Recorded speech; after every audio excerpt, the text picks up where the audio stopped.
Hello viewers, I'm on the grid for this week's Daily Race A Nordschliefe, a one-lap showdown around the most fearsome track in the world. Let's jump straight in. Yes, that's right guys. One lap around the green hell. Surely this can only end badly. This is a repeat of last week's Daily Race C in terms of the car choice. 10 cars on offer. I've gone for the Toyota Supra, and there is a bit more variation this time around. Most people choosing the BMW M3 last time, and we already have our first incident, as many cars are going to be grinding off of barrier in this first part of this race. Just you watch. I mean, there's a second incident.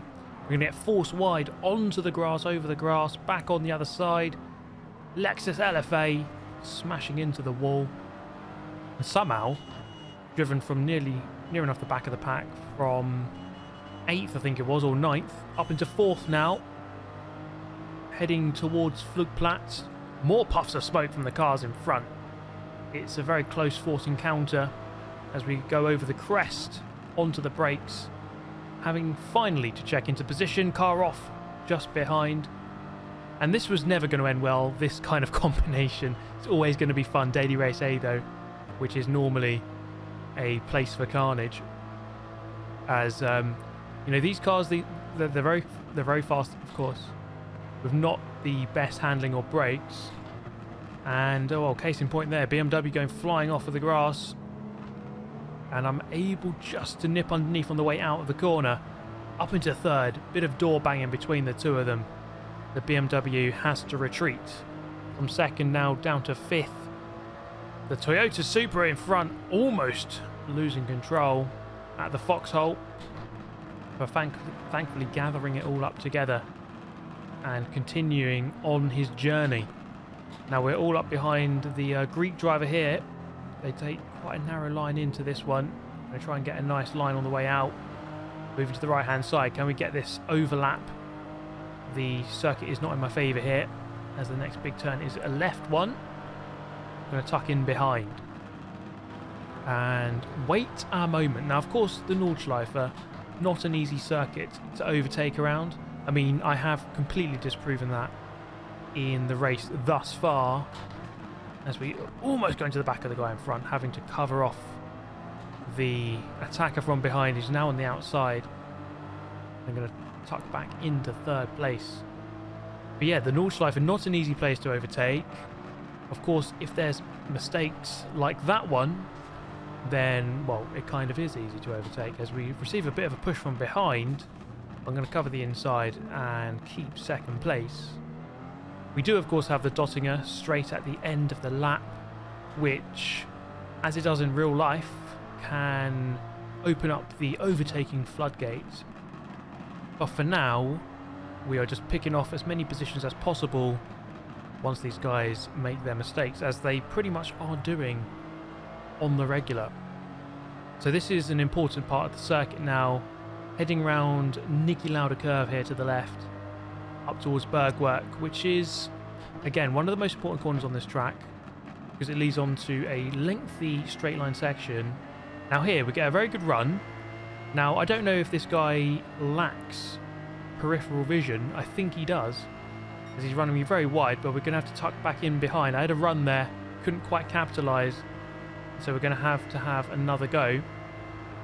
And as we've seen around the Nordschleife in the past, not the easiest place to overtake.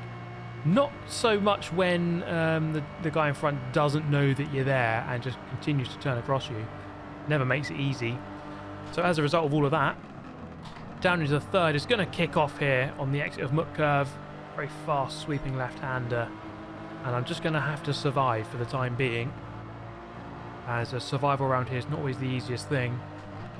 Now, the Brit in front is going to be able to nip underneath here, which was my fear, and he's going to get up into the lead. And I was kind of worried that whoever would get past this Greek guy probably would pull away, as he was proven to be a very strong defender, almost in honour of the 300 Spartans back in the day against the Persians. And I am the Persian right now, trying to get past the gates of Thermopylae, if that's how you say it. I don't know if it is. I don't think it is. Please do correct me. But we're looking left, right and centre. I mean, you can't really overtake in the centre, can you? You can't really go through them. But we're trying wherever we can, looking for the gap wherever it might find itself, but we're not able to do it at this exact moment. Hoping that he's going to make the mistake, but he just isn't. Now, many other players may feel as though I've got the license here to punt him wide, given that he's been sort of pushing me off the track. But it's not. We're not at that point just yet. We're still going to try. He's made a mistake there. It's really frustrating that we can't quite engineer this opening.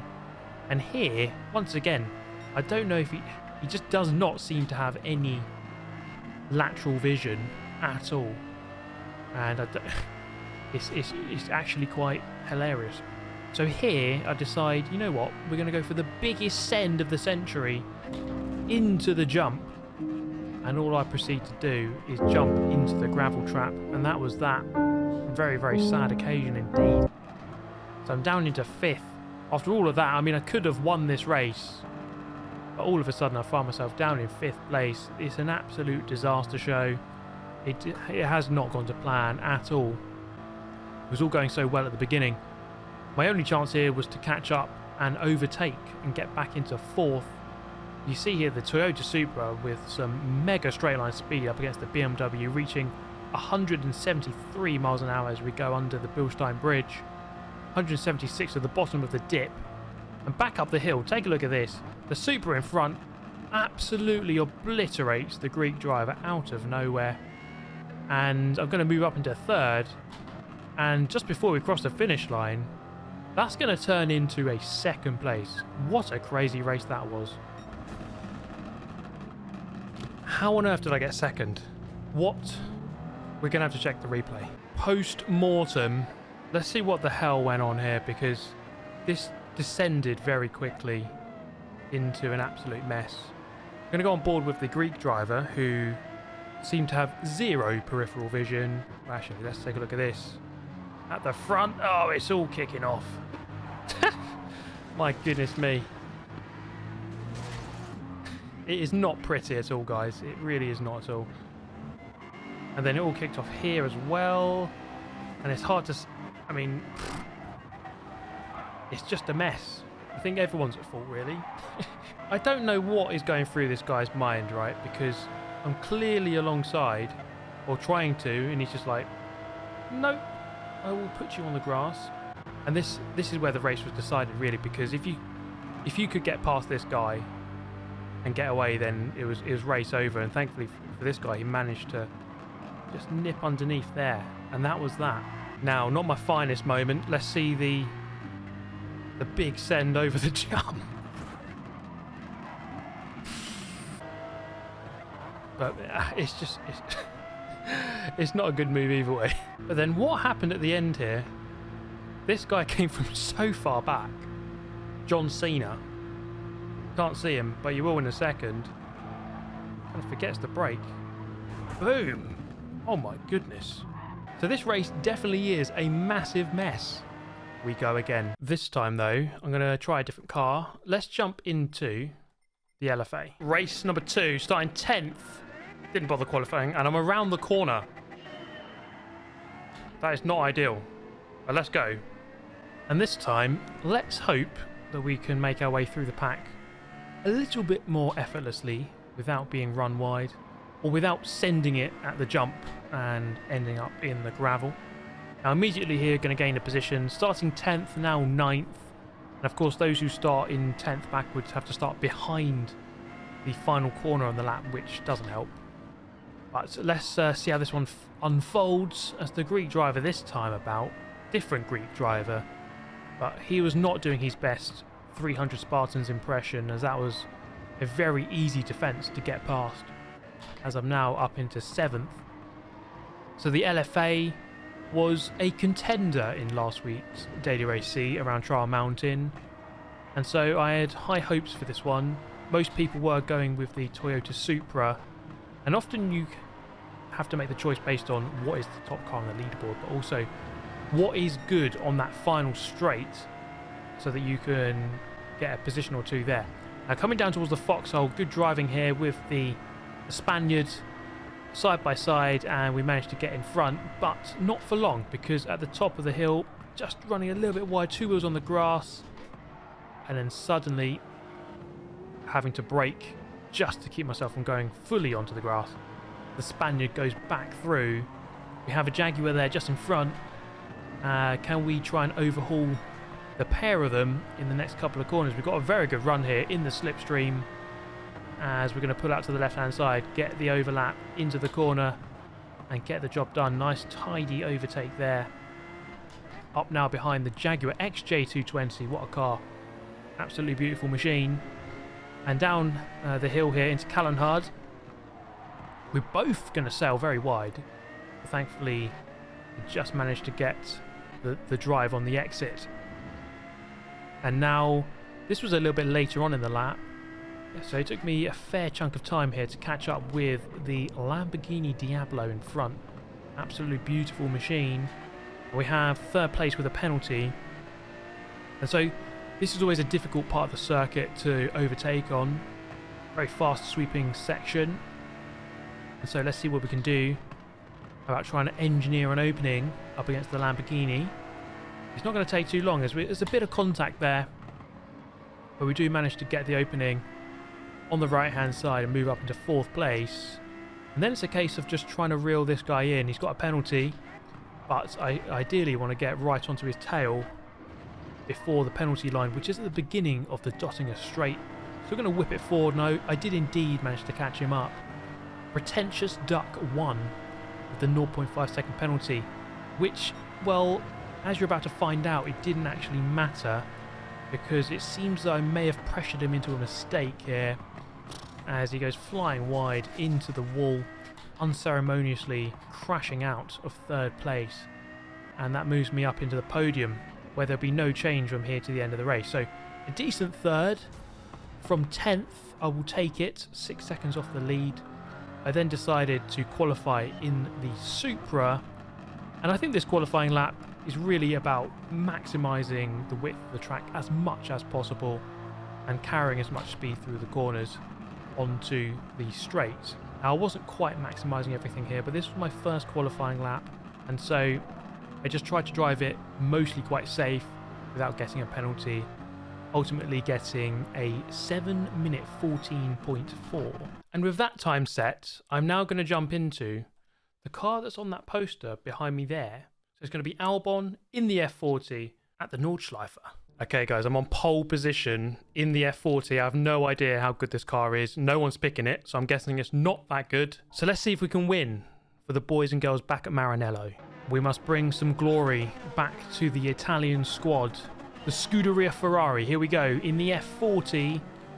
Now, the guys behind didn't get the best launch there. Now, you're quite safe starting in pole position here at the Nordschleife.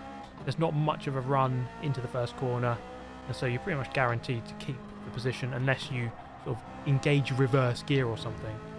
Let's take a look at the gap at the top left of the screen from myself to second. And it started off at about 1.6 seconds. So I got a bit of a gap quite quickly because the guys behind were messing about. It seemed like the guy in second kind of didn't really go, maybe waiting to go to the back of the pack or something. But you can see here I drove fairly okay through this first part of the track, apart from that, you know, driving a bit wide on the exit. But slowly but surely, pretty much every corner, the guys behind in the Supras and the LFAs just reeling me in by a tenth here and there. So this didn't bode well. I was hoping that I could just pull away and it would be an easy victory. But when you're not in the best car, I mean, it is the best car, one of the best cars in the world, the F40. It's a beautiful machine. But, I mean, I don't know what the BOP was all about for this, because it definitely is not balanced with the other cars. The other ones are definitely a bit quicker than this one. So that was the premise here. Can we win in what is just not the go-to car, really? And bring glory back to the Italian Scuderia factory squad of Ferrari. That makes no sense, but you get what I'm trying to say. A little bit wide here, but we bring the car back onto the track. And surely, with this big crowd behind, things would get very difficult very quickly here. As we head into Callanhard, you see the radar with two cars on it. And as I look behind, 3 cars queuing up to get past. This would not be easy. All I could do was hope that they would start fighting. And on the exit of the slowest corner on the track, all of a sudden the guy in second had a penalty, 0.5 second penalty, and just began to drop back slightly. So this was good for me. I did not know the straight line speed of this car. I'm guessing not as good as the others, and therefore that would prove to be quite a difficult thing to overcome in this race, given the Dottinger straight at the end of the lap and then the section just coming up. And just coming into Bergwerk here, the gap got up to about 1.9 or 2 seconds briefly as we round the corner onto the straight. And just take a look at that gap, 2 seconds as we enter the straight. And to begin with, it seemed okay. They only gained about a tenth in the first half of this uphill section. But then by the end, by the time we get to Mutt Curve, the gap was down to 1.1. And that just did not bode well for the end of this lap. They've just gained 0.9 seconds on me in a straight line speed uphill section. And so I would have to either be absolutely genius and work out some mega strategy, or drive like an absolute monster and just pull away. So that's always the solution, really, isn't it? Just drive faster, just be better at driving the car quickly, and then just have such a gap that they can't catch you. Always the best advice, not always easy to carry out in practice. So we're going to try out, we're going to do our best basically. The gap is 1 second. Let's bring that gap back up on the screen and try to give you an idea here. That, I mean, that line was absolutely horrible. The gap's coming down 0.7 of a second. It's pretentious duck 1 once again. And, you know, he's out for revenge after we pressured him into a mistake last time out. And now he's doing the pressuring and he's trying to put me into the wall inadvertently, or through pressure indirectly. Now, I was driving pretty good here. I was right on the ragged edge, doing the best I possibly could. But ideally, I needed a gap of more than 1.2, given the length of the straight, the slipstream effect as well, and, you know, this car just was not that good in a line. So with a gap at now 0.6, this would surely only end badly for me. Oh, well, I mean, I'll go down to second. But that's not a win, is it? And I'm not going to bring back glory to Ferrari. Something they've not seen since 2007. Well, in Formula 1 at least, with a world title. They have had race wins, of course. But I suppose we could refer to their WEC program, which is a bit more successful. They've had some good wins, including the Le Mans 24 of late. But this is the really important race here. This is the one that really matters. Daily Race A at 2 a.m. This is the one that the people want to win, right? This is what's really important. And the gap now at 1.3, 1.4, 1.5. So at a very crucial moment here as we head through the Kleiner Carousel. Only Galgenkopf remaining, this final long right-hander, onto the back straight. The gap sits now at 1.6, 1.7. And this has come at a very good time for me. I was still very worried though. I still wasn't sure if that was enough. Given that I lost nearly a second on the uphill straight earlier on in the lap, I was still actually very worried. But I don't know what happened here. Ferrari mechanics just telepathically gave me extra boost, extra speed, and I just managed to hold this guy off. The gap's staying at 1.6. So I don't know what on earth happened here, but I guess uphill this car struggles, but on a flat straight, it's fine. And so, after a very testing race where I never relinquished the lead at any point, but it was still very much under pressure the entire time, we're going to bring home a fantastic victory for Scuderia Ferrari. Thank you very much, guys. I hope you enjoyed. Come on! Get in there, Lewis. P1 for the boys and girls back at Maranello. Done you proud there. Hope you enjoyed the video, everyone. I'll catch you next time. Goodbye.